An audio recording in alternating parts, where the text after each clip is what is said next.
जय गुरुदेव, जय हो बाबा अनीप करौली महाराज की जय। साथियों नमस्कार, स्वागत है आप सभी का आपके अपने यूट्यूब चैनल पर। साथियों आज हम बात करेंगे बाबा जी के एक ऐसे चमत्कारिक प्रसंग की जहाँ पर बाबा जी के द्वारा बनवाया गया वृंदावन का आश्रम जिसमें कार्य चल रहा था। वहाँ पर एक माली था और महाराज जी की अनुपस्थिति में उनके वृंदावन स्थित आश्रम में सीमेंट की कई बोरियां चोरी चली गई थी। महाराज जी जब लौट कर आए तो उन्होंने सभी से पूछा कि बोरियां कहाँ गई। फिर उन्होंने माली से पूछा कि सीमेंट की कितनी बोरियां चुराई तुमने। इस बात को सुनकर वह माली बहुत बुरी तरह भयभीत हो गया, लेकिन सीमेंट की बोरियां चुराने से इनकार करता रहा। महाराज जी ने कहा, हमें सच बता दे, कितने पैसे में तुमने उन्हें बेचा। पर वह माली इनकार पर इनकार करता गया। उसने महाराज जी को सच नहीं बताया। महाराज जी क्रोधित हो गए और उन्होंने माली के गाल पर इतने जोर का तमाचा मारा कि वह मुंह के बल जा गिरा। महाराज जी उसे वहीं छोड़कर चले गए।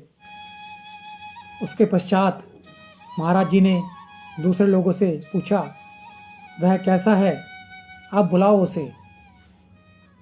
अब जो माली वहाँ पर था वह डरता डरता महाराज जी के पास आया।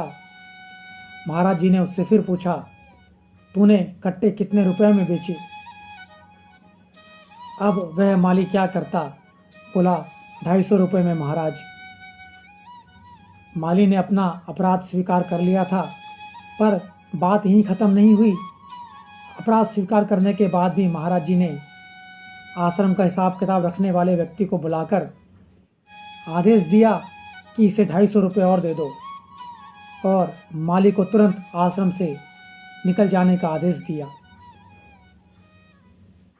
कुछ दिनों के बाद वह माली फिर वापस लौटकर बाबा जी महाराज के चरणों में आया और गिरकर क्षमा मांगने लगा। बोला, महाराज जी मुझे क्षमा कर दीजिए, मुझे अपनी शरण में ले लीजिए। बात यहीं ख़त्म नहीं होती है। अब महाराज जी ने सोचा कि क्या करा जाए। उसे बोला, तू फिर आ गया, पहले जो तूने किया उससे कुछ सबक सीखा या नहीं।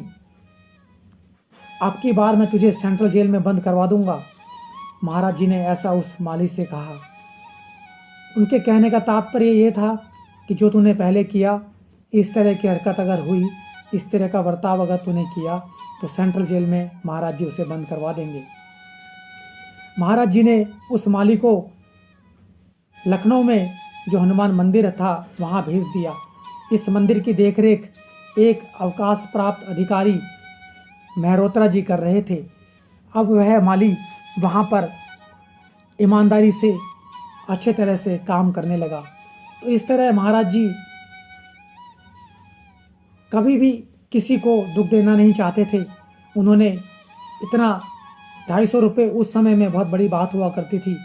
इतने बड़े रुपए का घपला होने के बाद भी उस माली को 250 रुपये अतिरिक्त और दिलवाए, और साथ साथ जब वह माली वापस आया और महाराज जी से क्षमा मांगी तो उसको लखनऊ स्थित मंदिर में भी भेज दिया। तो इस तरह से हमारे महाराज जी भक्तों पर दया करते थे, और उनके जो चमत्कारिक प्रसंग हैं, चमत्कारिक लीलाएं हैं, तभी आज सभी के साथ हम लोग साझा करने में सक्षम हो पा रहे हैं, और ये सिर्फ और सिर्फ महाराज जी की कृपा से ही हो पा रहा है। तो बोलिए जय गुरुदेव, जय हो बाबा अनीप करौली महाराज की जय। धन्यवाद, धन्यवाद, धन्यवाद।